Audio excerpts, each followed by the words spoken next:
Coming up for Cowlitz against Rory Lamp, who's back out for his second inning of work in relief. Brendan Riley here at Storyfield, bringing you all the action here this evening. First pitch runs inside, and it hits Canton. This will be on for the second time today. A breaking ball that never broke, as the leadoff man is now on for the Black Bears. That'll bring up Matthew Schwartz now. He's trying to come through and help out his brother. Pitcher of record right now for Cowlitz.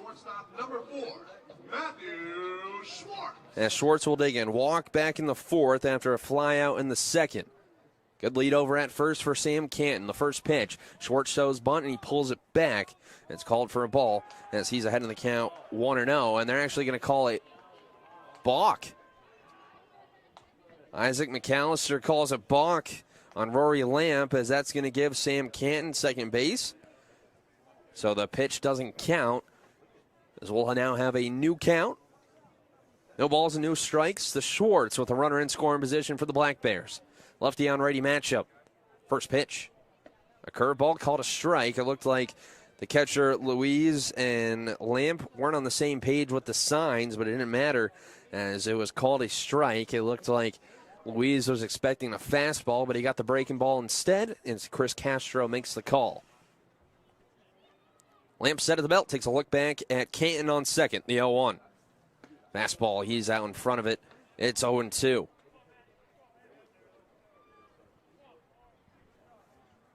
Schwartz looking for his second hit as a Black Bear this season, after hitting .265 a year ago here in the West Coast League over the summer. The 0-2. A little too far outside. This one ends up in the left-handed batter's box. And Schwartz back in the count at 1-2. Only 5 hits for the Black Bears over the first 5 innings. And 3 runs to show for it. After they've reached a double-digit mark in each and one of their 3 of their first 4 games. The only one being the first game of the 7-inning doubleheader. The 1-2. Breaking ball. Chop foul over towards Skylar Manelski, the pitcher who threw last night. One of them for Cowlitz. He's over at first base coaching tonight, as the Black Bears still await Shane McCarroll, who's with Oregon State on their staff, so he won't probably be here until Oregon State either loses or wins it all. The 1-2. Curveball. Got him looking on the outside corner for strike number 3. First strikeout of the day for Rory Lamp. And there's one away in the bottom of the 6th. That curveball has really been Lamp's go-to pitch. And it's shown there as he drops it in on the outer half, and that's going to bring in Louis Albrecht. 1 out and a runner on second, with Cowlitz chasing 3 runs in the bottom of the 6th inning. Albrecht with 2 good at-bats today. He's 0 for 1. A hard ground out in the second, and then walked on a full count in the 4th. First pitch he sees. He's swinging. He rips this one into right center field, and this one's going to get down for a base hit. Coming in to score easily from second is Ken. As Albrecht's thinking 3, he takes a big turn and is heading for third. Here comes the relay throw, and he's in there with the head first dive to third. How about that for your first hit as a Black Bear, Louis Albrecht? An RBI triple, and it's a 2-run game in the bottom of the 6th. Just raw power for the future Central Arizona player as he rips that one to the base of the wall in right center and shows off the wheels as well, as now he stands 90 feet away with Caden Parker coming up to the plate. Parker's 0 for 2, a ground out and a strikeout. First pitch, another backdoor breaker, and it's called a strike. It's 0-1.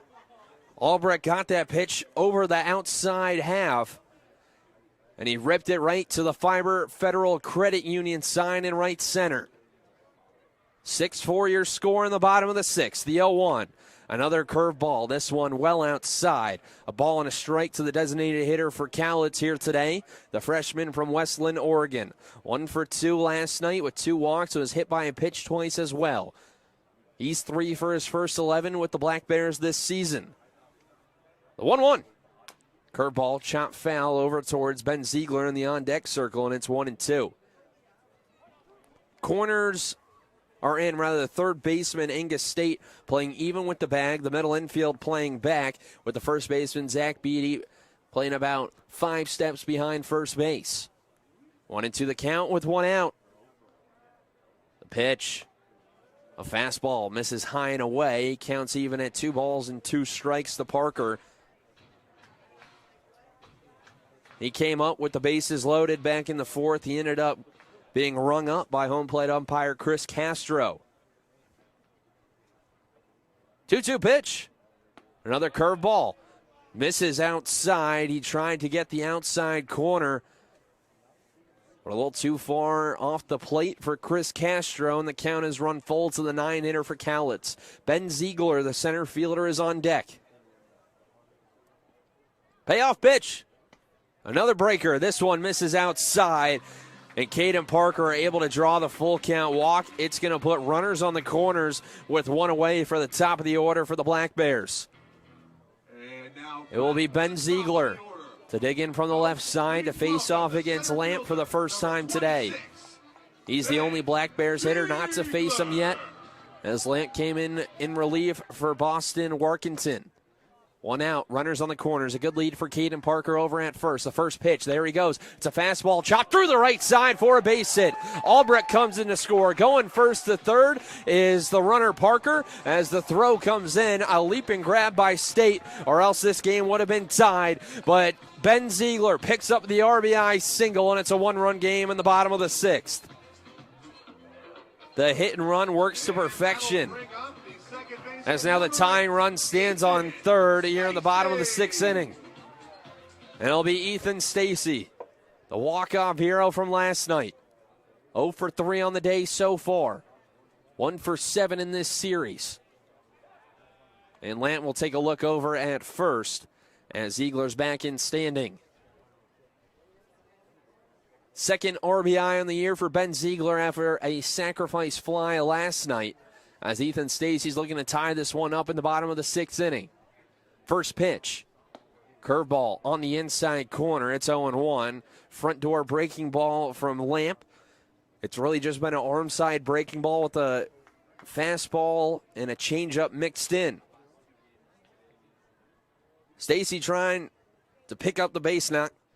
He's due for one. The 0-1. There goes Ziegler. It doesn't matter as Ethan Stacy is plunked. So the bases will now be loaded for John Olson.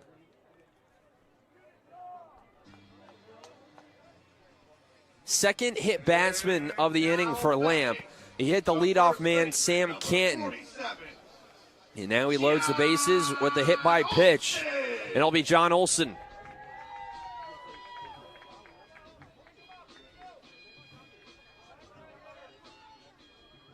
Olson 1 for 3 on the day with an RBI. He picked it up in the first on a ground out. That brought in Ben Ziegler to score the game's first run. First pitch, a curveball on the outer half. It's 0-1.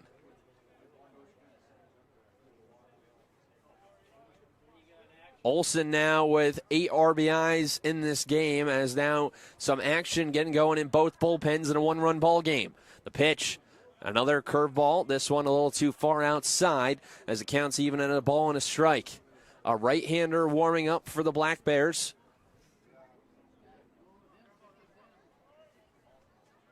Here in the bottom of the 6th, 1 out and the bases loaded in a 1-run ball game. The 1-1 pitch, fastball below the knees. Olson ahead in the count, 2-1. He grounded out, picked up the RBI in the first, then singled and came in to score the Black Bears' second run in the 4th before reaching on an error, the only error of this game so far, an inning ago. The 2-1. Fastball, he chases the high heater. It's 2-2. Olson, 38 RBIs this past year with Ventura College, the JUCO in the Western State Conference in Ventura, California. Finds itself right between Oxnard and Santa Barbara. 2-2, curveball, high chopper on the left side. To second for one is Fitzsimmons. There will be no relay, as coming in the score is Caden Parker, and we are tied up at 6th in the bottom of the 6th, thanks to John Olson. And once again, we are tied. So he picks up his second RBI of the game, now 9 RBIs over his first 5 games. And Callan Halverson with the chance to give the Black Bears their first lead of the evening. 2 outs and runners on the corners. Tied up at 6 in the bottom of the 6th. A lefty on righty matchup. The first pitch to Halverson. Once again, it's another first pitch backdoor breaking ball calling for strike number 1. Halverson 1 for 3, a ground out in the first, and then ripped a single through the left side in the 4th before flying out to the right fielder Felix Chenier-Rondeau. The 0-1, a curveball that he tries to go the other way with, but just a little late, and he's going to have to protect down 0-2. The 8th batter this inning for the Black Bears against Rory Lamp, who's run into some trouble here in this bottom of the 6th. The 0-2, fastball misses high and away as Lamp was trying to get Halverson to go chasing, but he lays off as he's back in the count at 1-2. Ziegler on third. Olsen aboard at first. 1-2 the count with 2 outs. Here it comes. A breaking ball. This one sent high in the air to left field. Hunter Swap is only going to be able to watch this one fly. Cowlitz Halverson, a 3-run shot in the bottom of the 6th inning. A 6 spot in the bottom of the 6th, and it's 9-6 Black Bears. A no-doubter for the future Utah Valley products.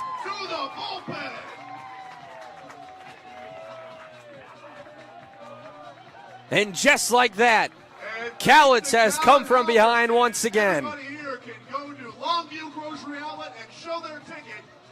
The first home run this season in league play for the Black Bears. Off of the bat of the Guthrie, Oklahoma native. First pitch to Brock Bozette. He laces this one. It's an leaping grab by Angus State, the third baseman, to retire the side. But what a body.